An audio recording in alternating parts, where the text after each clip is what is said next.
Hello, hello, hello, hello, hello, hello, everybody.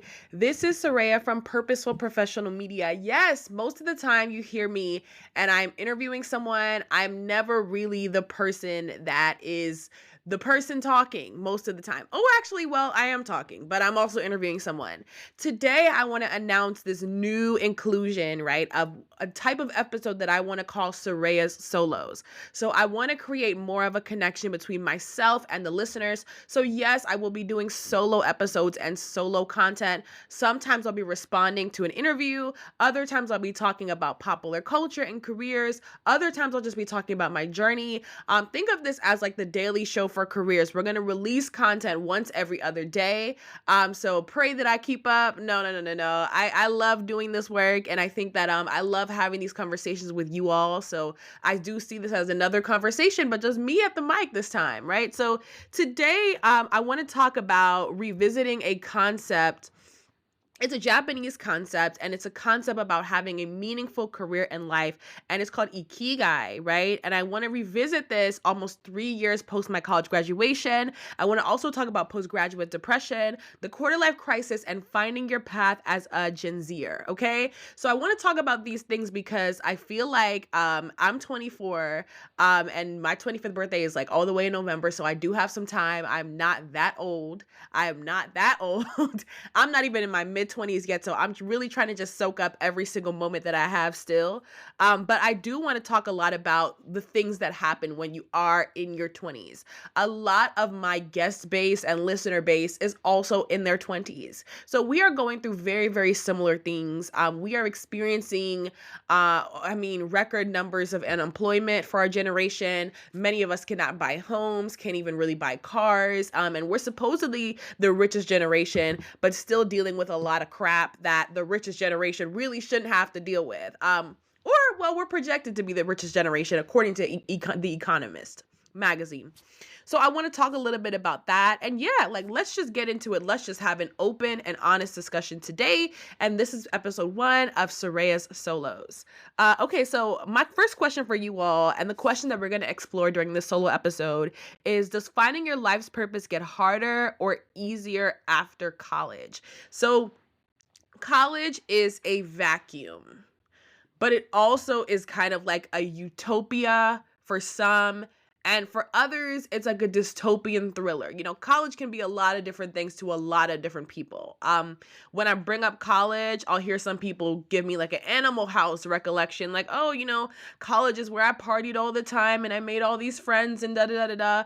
Okay, that's great. That's cool. For other people, college is like where they started their first business.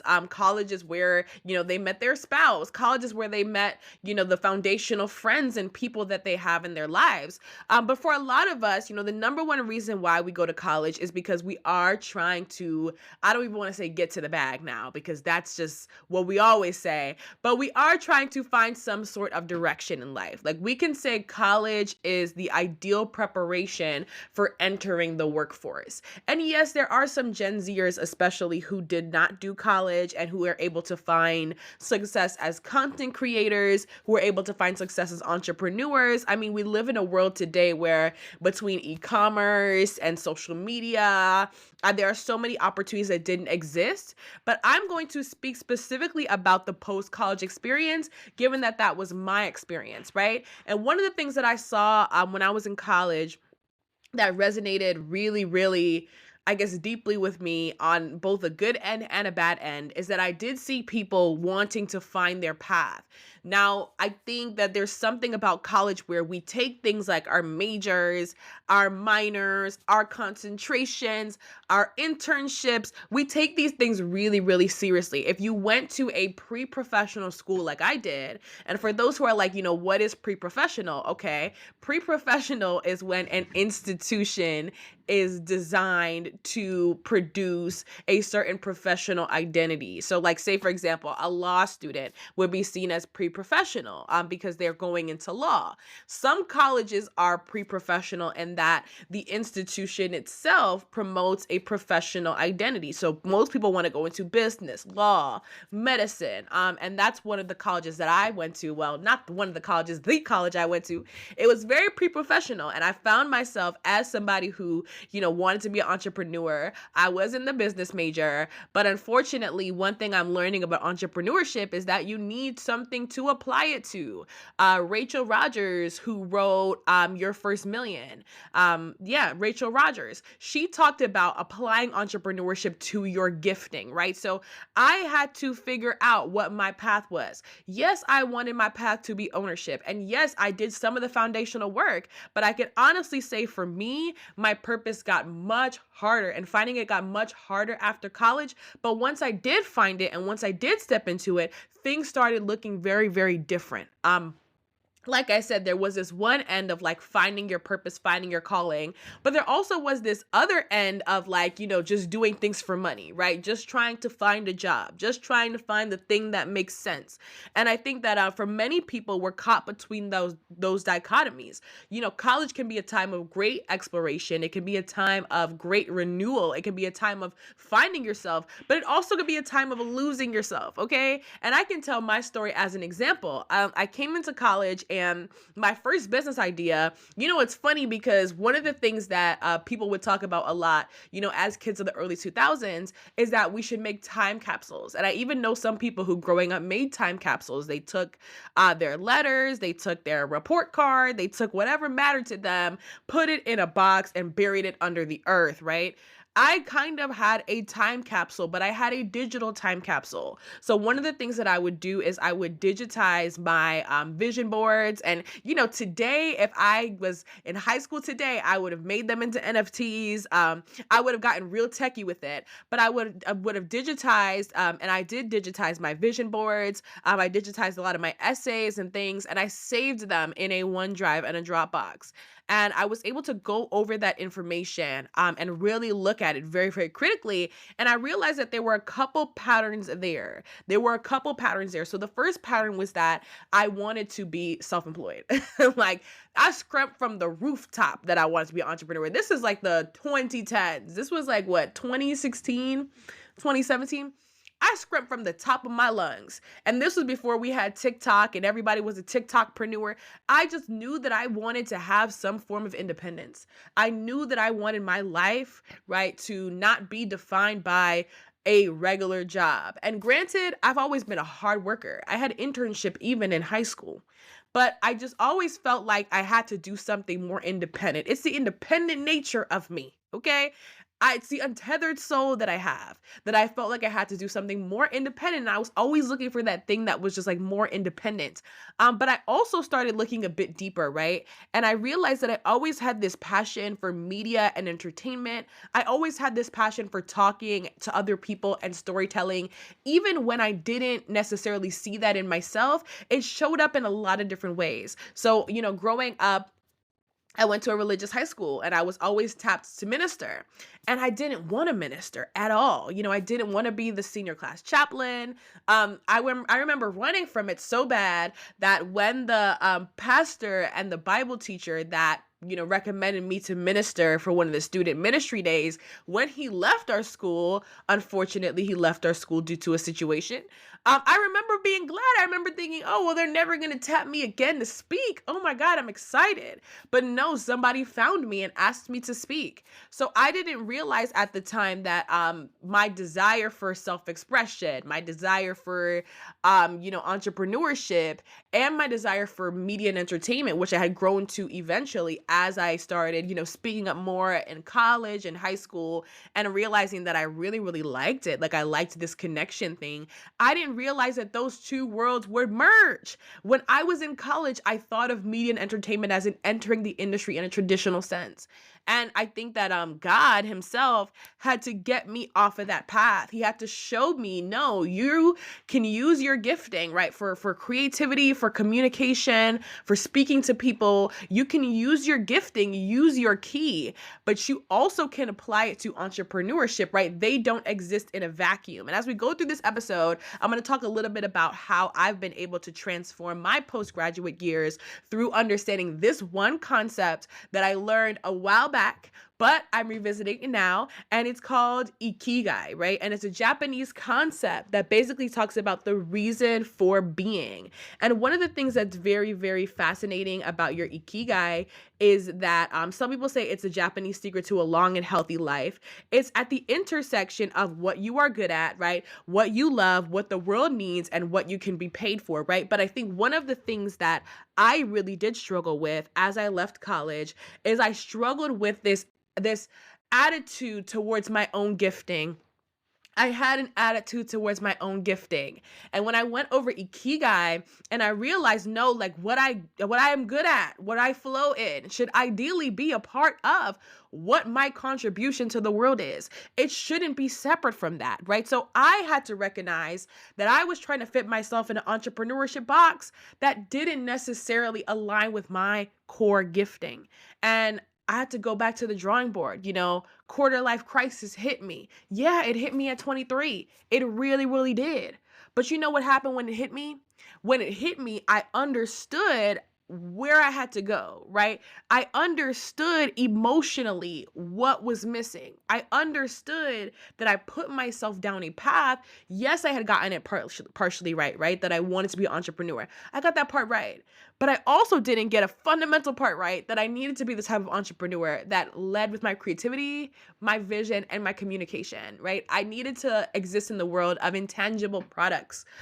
Think media, publishing, right? Instead of trying to force myself to build something, which, I was a tech founder, and we're going to explore this through the solo Surayya episode. So we're going to explore that a bit more if y'all continue on the journey with me. But yes, I was a tech founder, and I was chasing that. Just let me say that I was chasing that, right? But Ikigai, and I looked at it and I grounded myself in that, and I realized, yeah, like I have to love it. I have to be good at it. The world has to need it. And I also have to be paid for this thing that I love. And it brings me back to this conversation about the quarter life crisis, right? Could Ikigai be the cure to the quarter life crisis? And I don't want to put the quarter life crisis in a very simple, simplistic box, because I understand the quarter life crisis be real, y'all, and it be hitting folk, okay? Life be lifing. And we say that all the time on this podcast. Life be lifing. The quarter life crisis be real, y'all, and it be hitting folk. Like, it hits you in a way that you don't even understand it's going to hit you. It's going to hit you and you're not even going to understand that it's hitting you, right? And in that moment, because I thought I was impermissible to it. I graduated from college. I graduated from a, like I said, pre-professional college. Everybody took a job. The hand of God said, nah, she's not going to work a job. I ended up starting my first business on the back of grants, bootstrapping like a mug. I was out there working and bootstrapping, and, things just didn't work out. And I think that it made me go through this quarter life thing that I felt like I was impermissible to, right? It made me go through it. But when I went through it, I realized, hey, like it's my mission in life to make sure that the mistakes that I made or the situations that I've been through, that other people hear me and hear my voice and understand that they are not alone in this journey. So yes, we're going to delve into that, right? Could Ikigai be part of the cure to the quarter life crisis, right? Are we upset? Are we depressed? Are we anxious? Are we unfulfilled because we're not purposed? This is purposeful professional, y'all. I was going to say purpose. I was going to say purpose, right? So let's break down the quarter life crisis and Gen Z's search for meaning through the lens of people, career, and culture. Let's go. So in 2013, the Washington Post reported that only 27% of college graduates work a job related to their major. I'm sure that number has shrunk. We live in a day and age now where it's so easy to work in jobs that are not directly related to their majors. I'm now doing media and entertainment, not what I studied in school. Didn't study communications. Granted, I studied business, which is like, the industry itself. But, I went to a traditional business school. So there weren't really any people talking about like, what is it like to do media, this thing as a real thing? Like most people saw it as an industry thing, right? Oh, you do media within the media industry. You get a cool job here. You get a cool job there.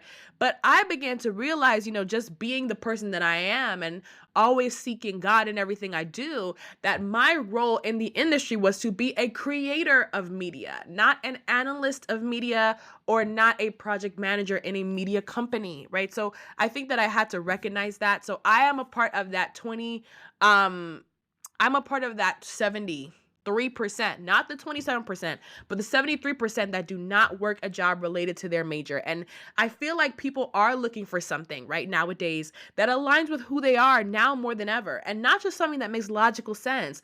This places an increased premium on purpose-driven living. We want something, it's like Man's Search for Meaning, which is that book, that best-selling book. We're looking for something that is meaningful. If only 27% of college graduates work a job related to their major, obviously our majors aren't holding us. And it goes back to the beginning question, right? Does college make it easier or harder to find that path?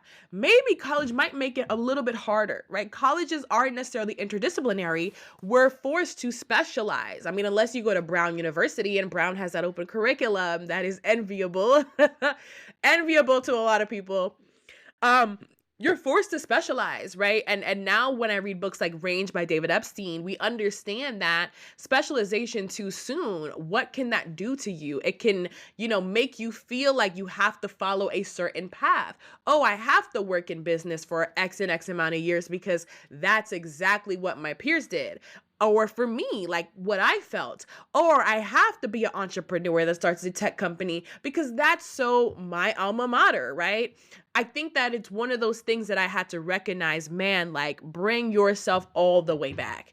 You don't have to stay in the field related to your major. Plenty of people leave that. I see a lot of people, on this journey, I met a lot of talented UX designers. I met a lot of talented people who didn't necessarily stay in areas related to their majors. Granted, they got master's degrees related to more so their career or their career choice. And I think the master's degree is a great opportunity for a lot of people to tap in, right? And to see things differently, right? To go into a field that they never thought or would have chosen for themselves. Like in a major way, like a master's can be a rebirth for you understanding yourself professionally.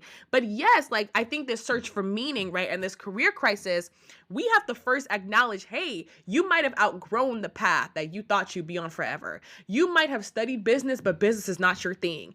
You might have, traditional business, right? You might have done law, but you're not going to be a practicing lawyer. And we have to be okay with that. Like we really, really do have to be okay with that. Ikigai teaches us, right? Not what you studied, right? That's nowhere in the matrix. It is what you're good at, what you love, what the world needs, what you can be paid for. In no way does it say what you've studied. So we have to let go of the shackles, right, of our college education telling us, right, subconsciously, this is what we have to do. And granted, one thing I will say is if you got a degree in law or business, you're always going to use that no matter what you do. And let nobody make you feel like your degree was wasted. Even if you got a degree in healthcare, engineering, you're always going to use the frameworks from that degree to go out into the world and do something, right? So it's never wasted. No degree is wasted. It's just we live in a day and age where we have AI, we have machine learning, we have Web3, we have so many new inventions, innovations, things just coming to the surface in a powerful way that your degree is really just a framework through which you see the world. I remember when I was in college and I started college in 2018. And I remember at the freshman seminar, there was an alumnus that came back to the school and she said, yeah, no, like your degree is a toolkit. And I would honestly tell anybody that exactly, like your degree is a toolkit, but it isn't something that needs to keep you stuck, right? So get out of this mindset of thinking that your degree is who you are, because it's not. And especially if you go to a prestigious university, it can be so easy to buy into that. Oh, my degree is who I am. Nah, it's not who you are, right? You are who you are. Like I said, going through my digital time capsule connected me with my younger self who had dreams of doing exactly what I'm doing today. And I think that I'm so grateful that God called me the authenticity. Like he was like, no, I'm not going to let you settle for anything less than your dream. And that's exactly the type of life that we need to live. So the first layer is understanding, like as people, we grow, we evolve, right? And we don't necessarily have to stay stuck to the career path that we told everybody we do when we were kids or the one that we even studied for in college. But I also want to talk about the career layer, right? So what is Gen Z looking for that is causing a bit of this quarter life crisis? Like say, I studied business or I studied whatever I studied, and I got a job in the field that I wanted to get a job in. I got a job in marketing. I got a job in real estate. I got a job in whatever field, right? But Gen Z is experiencing an increased desire for value aligned work, right? Part of the disillusionment, right, with fields like big tech, and I remember reading a Business Insider article that talked about how big tech is not an in-demand employer for Gen Z anymore. I think they're being surpassed by healthcare and then also government, which is very interesting. I don't know if government is still going to be one of the ones, but we will see. We will see.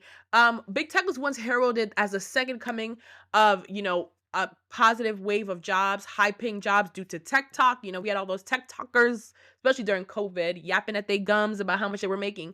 But it's because they want to work for companies that prioritize sustainability, right? Prioritize their values. And people say, Gen Z is so wishy-washy. Like, oh, Gen Z is wishy-washy. I don't think Gen Z is wishy-washy. I think Gen Z is really, really smart, right? Passion, right? Even though it is demonized in this sort of society where there's so many things at our fingertips, passion matters more than ever, right? You have a generation who can truly see through the lies. People want to feel like their work matters, right? To something more than the bottom line. That's good for your health. That's good for your mental health. I would tell you, like, you're in the right place. And this is why Ikigai talks about what you are good at and what you love, because you are in the right place when you honestly feel like your work is a part of your healing process. And I can't really explain that except, as somebody who has shut down one business and is transitioning to a next, hopefully the next 2 years, in my true divine purpose, what I understand is that, man, like doing this work feels natural to me. It feels like a baby swimming in the womb, right? As babies, we know how to swim in the womb. And then when we come out of the womb, we forget how to swim, right? Because we get our earthly, it's like, Ariel got her legs, right? Um, it's one of those things. I just feel it. And I just like, yeah, like value aligned, mission aligned work. It matters. I hate to say this, but golden handcuffs are real. Golden handcuffs are real. And I think a part of the reason why golden handcuffs are real is because we end up having money, prestige, status, all these things, but we don't really have what matters in life. And we're not really connected to that. So I really do think more than ever, like the step two, like this career layer is like, do you really like what you do on a values level? I remember when I was in college, and yes, I'm that friend that is too deep, a drag of me fulfilled. I'm that one that is too deep. But anyway, I remember I was talking to somebody in college and I asked them, I was like, hey, but how does your career align with your values? And she said to me, she was like, well, that never applied. I never thought of that. And I was like, what? You never thought of how your career applies to your values? What? I couldn't imagine. I couldn't understand it. But what I know now, right? What I know now is that at the end of the day, like you really do have to look deep within yourself, understand who you are, and connect your career to your values, because you're never going to truly feel satisfied. I'm reading articles about, 6 out of 10 managers saying they had to fire Gen Z for no reason. That was a Fortune article. Well, not no reason, but like, they had their reasons: laziness, lack of motivation. That was a Fortune article that I read. It's one of those things where I'm like, man, Gen Z, tap in, right? We care about the earth. We care about racism. We care about ableism. We care about a lot of things that a lot of other generations didn't care about as much. Neurodiversity, right? Find a workplace, number one, that honors your difference. I came from the DEI space, so I'm always going to preach DEI, regardless of whether it's controversial or not. But also find work that makes you feel like you contribute to something bigger. You got to feel like there is a big picture. There has to be a big picture in life, and you can't settle for something beneath that, right? And I think that there's always going to be that discomfort there because, like we talk about with Ikigai, right? It is what you're good at and what you love, right? And also, it's what the world needs. And I think that, when we connect it to that level of like, okay, what does the world need? The world needs to be kinder. The world needs to be more empathetic. The world needs to be more sustainable. The world needs to be more inclusive, right? When our work is connected to our values, I think that part of the reason that the quarter life crisis persists is this disillusionment, right? Is this total disillusionment with where we are versus where we thought we'd be. Right? And we thought we'd be changing the world. And maybe that's idealistic, but I do think a good job connects with that more idealistic bent. I do think a good career connects with that more idealistic bent, you know? And then I want to talk about culture. And in our culture section of our podcast, usually I'm interviewing a guest and I'm asking them about the cultural and societal impact they want to have. So culture is where we go macro and we think big picture, big picture. I want to talk about the depression and dissatisfaction amongst many recent college graduates and the quarter life crisis being a part of that. And according to LinkedIn's research, around 75% of recent graduates have experienced postgraduate depression, which creates feelings of loneliness, despair, and identity confusion, right? In a culture where 30 is old, which, dang, I don't know. Are we about to be the new aunties and uncles? Are we about to be the new aunties and uncles? Because I just feel like 30 is not old at all to me. But a Gen Alpha might call you auntie. Who cares, right? Anyway, it is not to me. But so many milestones are tied to becoming 30 that we have somewhat lost our way when it comes to our own development. And ironically, the LinkedIn culture contributes to this. And I have to say this. LinkedIn, Forbes 30 under 30, right? These can be great things, recognitions, right? You get recognized, praise God, right? You're on the front stage. Yes. Your work matters. Yes. But I do think that they contribute to this source of depression and dissatisfaction because it's like, man, your 20s is really a game of life. And I thought of that the other day. I thought of the game of life, the board game. And I thought about the fact that if we think about, Ikigai, right, what you can be paid for is huge. And in the game of life, that was one of my favorite board games growing up because I've always kind of been low-key a psychologist without the psychology degree. You make choices. And based on the choices you make, you're gonna have a very different path throughout the board game than someone else. And of course, you can have kids, you can get married in the game, whatever. You can do all that other stuff. But I think your 20s is when you're really introduced to the game of life. There's no blueprint anymore. And college is like, oh, graduate college, but what do we do after that? Like, where do we find meaning after that? We have to really begin to really seek a different side of ourselves and ask ourselves, hey, what do I value? Because on the one hand, and I have a great episode where we talked about this, right? On the one hand, you're going to see some peers getting married and building families very quickly. You're going to see others traveling the world and embracing a digital nomad life. You're going to see others being entrepreneurs and working long nights and risking everything to build. You're going to see others have conventional jobs that they really, really like. You're going to see others have creative work. Others, if you're in those circles, go to the pros, right? NBA, NFL, MLB, right? You're going to see people choose their path. And I think that it's one of those things where we have to, number one, stop acting like we're going to find our path at 30 or before 30. It doesn't happen that way for everybody. And if you actually do find it before 30, consider yourself one of the lucky ones. You don't have to be young to be great. We do see that Forbes 30 under 30 has a record amount of felons on the list. And I think that they were, somebody did an expose on that. It's scary to see that. But I think our obsession with youthful stories, our obsession with young billionaires and multimillionaires has gotten us to this point. And how do I tie it back to the depression and dissatisfaction?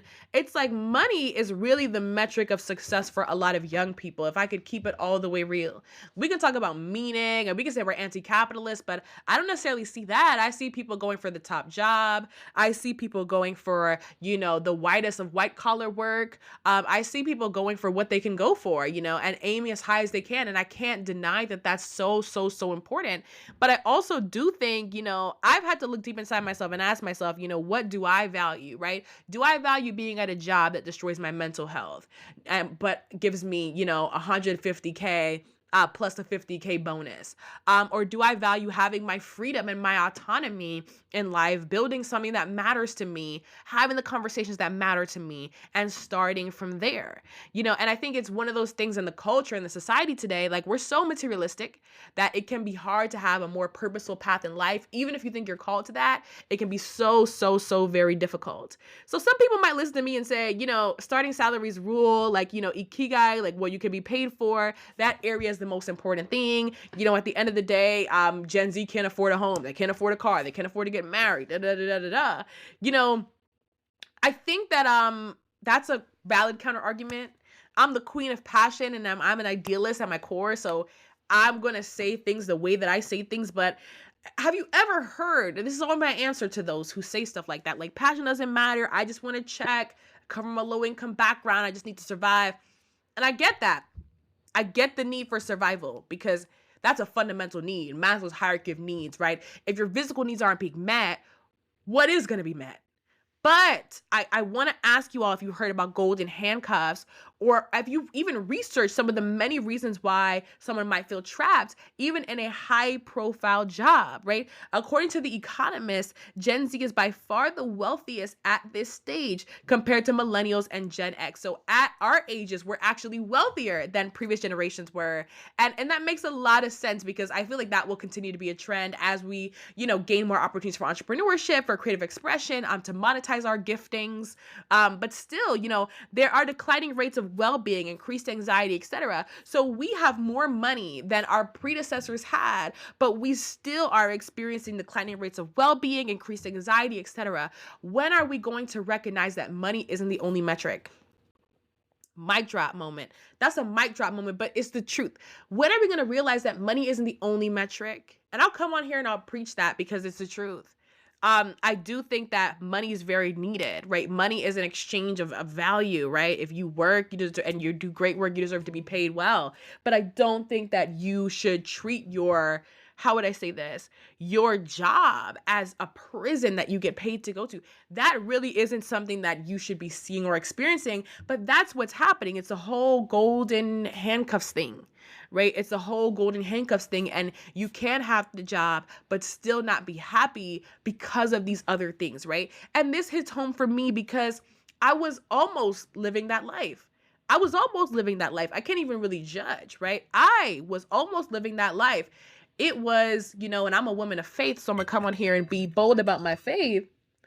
I was almost living that life. I was very much almost living that life. And it was really, truly, truly God that got me off of that path and got me on a path of more meaning, made me go through some things in life that after college had really humbled me and made me realize what really mattered in terms of my career. So, I struggled to find my place in college. I was, on the DEI board. I was writing for the paper. I was doing peer mental health counseling. And I was a business major. I was minoring in urban education. So I was all over the place.